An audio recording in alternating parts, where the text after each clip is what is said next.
One and only CMR Shopping Mall, మియాపూర్లో September 10న గొప్ప ప్రారంభం. విద్యా బోధన, ఉద్యోగార్జన ఈ రెండు కూడా మాతృభాష వర్సెస్ ఫారిన్ లాంగ్వేజ్ ఈ రెండింటితోనే ఎక్కువ పోటీ నడుస్తూ ఉంటుంది.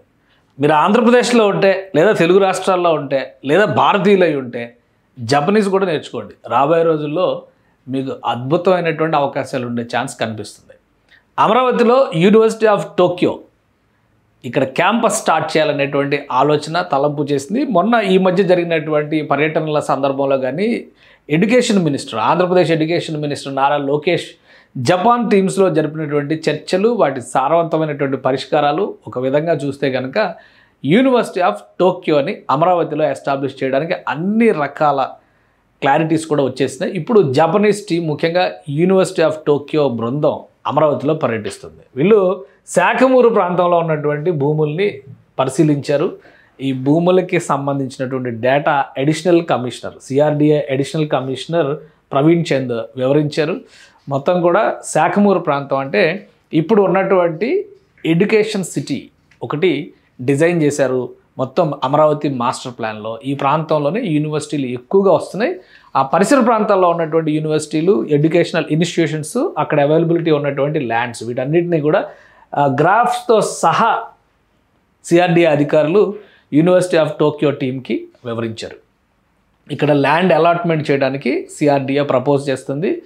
అన్ని రకాలుగా కూడా ఈ ల్యాండ్ అనుకూలంగా ఉంది. ఇక్కడ అమరావతి నిర్మాణం జరుగుతున్నటువంటి విధానం కూడా సంతృప్తికరంగా ఉంది. ఒక ప్రణాళికాబద్ధంగా ఇది నడుస్తుంది అనేటువంటి విషయంలో Tokyo university of Tokyo team కూడా సంతృప్తి వ్యక్తం చేసినట్టుగా సమాచారం ఉంది. మీరు గమనిస్తే కనుక ఇక్కడ టెక్నాలజీని ఏ స్థాయిలో వాడుతున్నారో చూడండి. ఒక డ్రోన్ ఎగరేసి డ్రోన్ ఆ పరిసర ప్రాంతాల మొత్తాన్ని కూడా డ్రోన్ కెమెరాలో చూపిస్తూ అక్కడ ఉన్నటువంటి ఎకాలజీ, టోపోగ్రఫీ, కొండలు, గుట్టలు, చిన్న సెలయేళ్ళు లాంటి చిన్న చిన్న పాయలుగా వస్తున్నటువంటి పిల్ల కాలువలు, ప్లస్ అక్కడ ఉన్నటువంటి ఇతర సౌకర్యాలు, మాస్టర్ ప్లాన్లో భాగంగా వస్తున్నటువంటి ఫెసిలిటీస్, ఇవన్నిటినీ కూడా ఇక్కడ వివరించేటువంటి యూనివర్సిటీ ఆఫ్ టోక్యోకి శాఖమూరు ప్రాంతంలో, అంటే ఇటువైపు చూస్తే నీరుకొండ ఉంటుంది, ఇటు పక్క నుంచి చూస్తే కనుక కొండవీటి వాగు ప్రవహిస్తూ ఉంటుంది. ఈ ప్రాంతంలో ల్యాండ్ అలాట్మెంట్ ప్రపోజల్ని సిఆర్డిఏ అధికారులు పెట్టారు. సో దీనిపైన ఆల్మోస్ట్ సంతృప్తి వ్యక్తం చేసినట్టుగా సమాచారం ఉంటుంది. వాల్యూమ్ ఆఫ్ ల్యాండ్, ఎంత ల్యాండ్ ఇవ్వబోతున్నారు, పని ఎప్పటి నుంచి మొదలవుతుంది, ఇవన్నీ కూడా అఫీషియల్ స్టేట్మెంట్ కోసం మనం వెయిట్ చేయాల్సినటువంటి అవసరం ఉంది.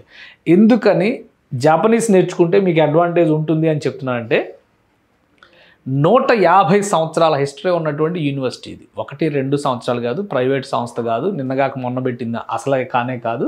సో అందుకనే ఆంధ్రప్రదేశ్ ప్రభుత్వం దీనికి టాప్ ప్రయారిటీ ఇస్తుంది. అలానే ఈ టీం కూడా కేవలం ఇక్కడ ఉన్నటువంటి యూనివర్సిటీ ఆఫ్ టోక్యోకి సంబంధించినటువంటి టీము కేవలం ఈ ప్రాంతాన్ని మాత్రమే సందర్శించి వెళ్ళిపోతుంది అనుకుంటే పొరపాటు. ఈ టీము ఏకంగా ఆ ప్రాంతంలో నిర్వహణలో ఉన్నటువంటి 2 యూనివర్సిటీలు, ఎస్ఆర్ఎం యూనివర్సిటీ అలానే విట్ ఇన్స్టిట్యూట్, ఈ రెండింటిని కూడా సందర్శించారు. అక్కడ డెవలప్ అవుతున్నటువంటి విధానాన్ని అక్కడ ఉన్నటువంటి అధికారులతో చర్చించారు. ప్లస్ ఈ మోడల్స్ని కూడా సందర్శించారు. ఈ చూస్తే మనకు అర్థమవుతుంది విట్కి సంబంధించినటువంటి మోడల్ ప్లాన్స్ ఇవి ఏ విధంగా ఫ్యూచర్లో డెవలప్ కాబోతున్నాయి. ఆల్రెడీ గవర్నమెంట్ 100 ఎకరాల భూముల్ని ఈ యూనివర్సిటీకి ఇచ్చింది. అలానే ఎస్ఆర్ఎం యూనివర్సిటీ కూడా 100 ఎకరాల భూముల్ని కేటాయించింది. మరొక అదనంగా 100 ఎకరాల భూముల్ని మొన్ననే సిఆర్డిఏ సమావేశంలో డిసైడ్ చేశారు. కాబట్టి ఇక్కడ కూడా పెద్ద ఎత్తున యూనివర్సిటీ ఆఫ్ టోక్యో ఒక ఇంటర్నేషనల్ యూనివర్సిటీ రాబోతుంది. యూనివర్సిటీ ఆఫ్ టోక్యో హిస్టరీ మనం ఒకసారి చూస్తే కనుక ఇది 150 సంవత్సరాల విద్యా సంస్థ. యూ టోక్యో అనేటువంటి పేరుతో పాపులర్ అయింది.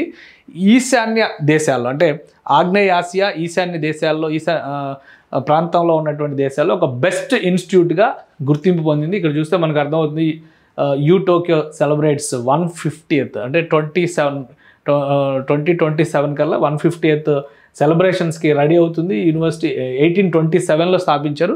ఇప్పుడు 150 ఇయర్స్ అయ్యి సెలబ్రేషన్స్లో ఉంది. సో ఇప్పుడు కొత్త క్యాంపస్ని, ఎందుకంటే ఇది టెక్నాలజీ విషయంలో జపాన్కు ఉన్నటువంటి స్ట్రెంగ్త్ మనకు తెలుసు. వెదర్ అబ్జర్వేషన్స్ దగ్గర నుంచి కూడా ఎలక్ట్రానిక్స్ వరకు, ఏఐ టూల్స్ వరకు ఇప్పుడు కొత్త కాంబినేషన్లో ఎడ్యుకేషన్ సిస్టమ్స్ మాడ్యూల్స్ మొత్తాన్ని కూడా రీడిజైన్ చేస్తుంది. దానికి సంబంధించి భారతదేశంలో అతిపెద్ద క్యాంపస్గా యూనివర్సిటీ ఆఫ్ టోక్యో అమరావతి క్యాంపస్ని సెలెక్ట్ చేసుకుంది. ఆల్రెడీ విద్యారంగంలో ఈ సంస్థకి చాలా ప్రముఖ ప్రాధాన్యత ఉంది. ఆసియాలోనే టాప్ లైన్ యూనివర్సిటీస్లో ఉండేటువంటి సంస్థ ఇది.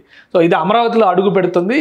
జపాన్ ప్రస్తుతం ఫేస్ చేస్తున్నటువంటి జనాభా సమస్యకి పరిష్కారంగా ఐడియాలజికల్గా జపాన్తో కలిసి ప్రయాణం చేయగలిగేటువంటి భారతదేశంతో వ్యూహాత్మక భాగస్వామ్యం కోరుకుంటుంది. అందుకనే ప్రధాని కూడా ఇటీవల చైనా పర్యటన ముందర జపాన్లో పర్యటించారు. 2 దేశాల మధ్య భాగస్వామ్యాన్ని మరింత బలోపేతం చేయాలనేటువంటి డిసైడ్ చేశారు. ఆ క్రమంలోనే జపనీస్ టెక్నాలజికల్ కంపెనీస్ని, యూనివర్సిటీస్ని భారతదేశంలో ఎంకరేజ్ చేస్తున్నారు.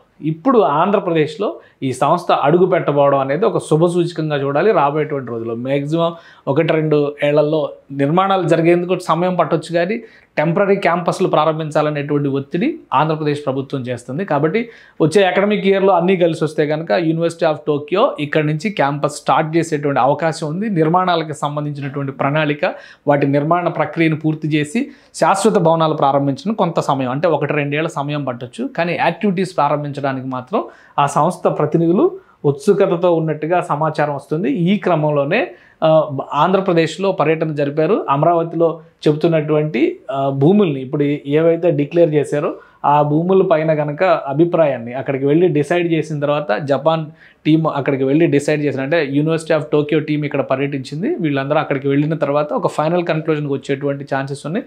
అతి త్వరలోనే ఒక ప్రకటన చేసేటువంటి స్కోప్ కనిపిస్తుంది. కాబట్టి ఫ్యూచర్లో బైలింగ్వల్గా చూస్తే కనుక మనం ఇప్పుడు మాతృభాషతో పాటు ఇంగ్లీషు, హిందీ లాంటివి నేర్చుకుంటున్నాం. జపనీస్ లాంటి ఫారిన్ లాంగ్వేజ్ నేర్చుకుంటాం. యూరోపియన్ కంట్రీస్లో ఎడ్యుకేషన్ సిస్టంలో ఫారిన్ లాంగ్వేజ్ నేర్చుకోవడం అనేది ఒక ప్రక్రియగా ఉంటుంది.